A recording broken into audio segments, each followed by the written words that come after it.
বাদ খাতে আব আতশ বান্দান, বা মানে তু মুর্দাবা হক জিন্দান। কারো সম্পর্ক যখন আল্লাহ তাআলার সঙ্গে গভীর হয়ে যাইবে, পানি সে বান্দার খেদমত করবে। আল্লাহর ওলির খেদমত জমিনের বিচরণশীল পানি করবে। কারো সম্পর্ক যখন আল্লাহ তাআলার সঙ্গে গভীর হয়ে যায়, আগুন তার খেদমত করবে। পয়গম্বর মূসা আলাইহিস সালামের সম্পর্কটা আল্লাহ তাআলার সঙ্গে গভীর ছিল, এই জন্য পানি হযরত মূসা আলাইহিস সালামের খেদমত করছেন। সাগরের পানি ওঠার জন্য রাস্তা হয়ে গেছেন, আরামদায়ক রাস্তা হয়ে গেছেন। নমরুদ ফেরাউনের সম্পর্ক আল্লাহ তাআলার সঙ্গে নাই, এই জন্য পানি ফেরাউনের জন্য উট হয়ে গেছেন। পানির মধ্যে ফেরাউন নিমজ্জিত হইতে হয়েছে। এই জন্য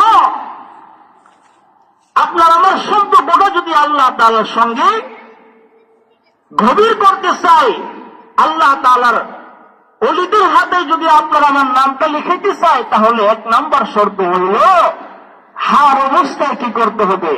যত রকমের নাফরমানি আছে সবগুলি বর্জন করতে হবে। সারারাত্রি তাহাজ্জুদ নামাজ পড়ছেন, দিনের বেলায় মিথ্যা কথা বলছেন। হযরত হাসান বসরি রাহমাতুল্লাহি আলাইহি বলেন, সারারাত্রি তাহাজ্জুদ নামাজের ঈমানে শক্তি, আমলে শক্তি দিনের বেলায় একটা মিথ্যা কথা বলার দ্বারা ধ্বংস হয়ে যায়। আর নফল ইবাদত বন্দেগী তেমন করেন না। হার অবস্থায় নফল ইবাদত বন্দেগী তেমন করেন না। সরকারে দোয়া নবী বলেন, এত অধিক পরিমাণে নেক আমলের দরকার নাই। যদি হারাম বর্জন করতে পারো, হার অবস্থায় আল্লাহ তাআলাকে ভয় করতে পারো, তাহলে বান্দা, তাহলে উম্মত, তোমার নামটা শ্রেষ্ঠ আবেদের খাতার মধ্যে চলে আসবে।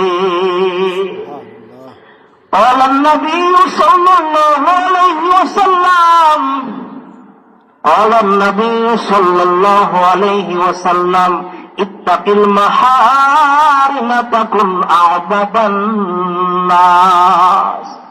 বান্দারে, আল্লাহ নবী বলতেছেন, হে উম্মত, সব রকমের হারাম বর্জন করো, সব রকমের গুনাহ বর্জন করো। অল্প নেক আমলের কারণে তুমি শ্রেষ্ঠ আবেদ হয়ে যাইবা। এই জন্য সূরা তাওবার 119 নম্বর আয়াতে আল্লাহ তাআলা বলতেছেন, 1 নাম্বার শর্ত হলো তাকওয়া অবলম্বন করো, হার অবস্থায় কি করো? গুনাহ বর্জন করো।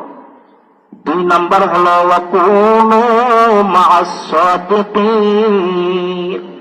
বান্দারে, গুনাহ বর্জন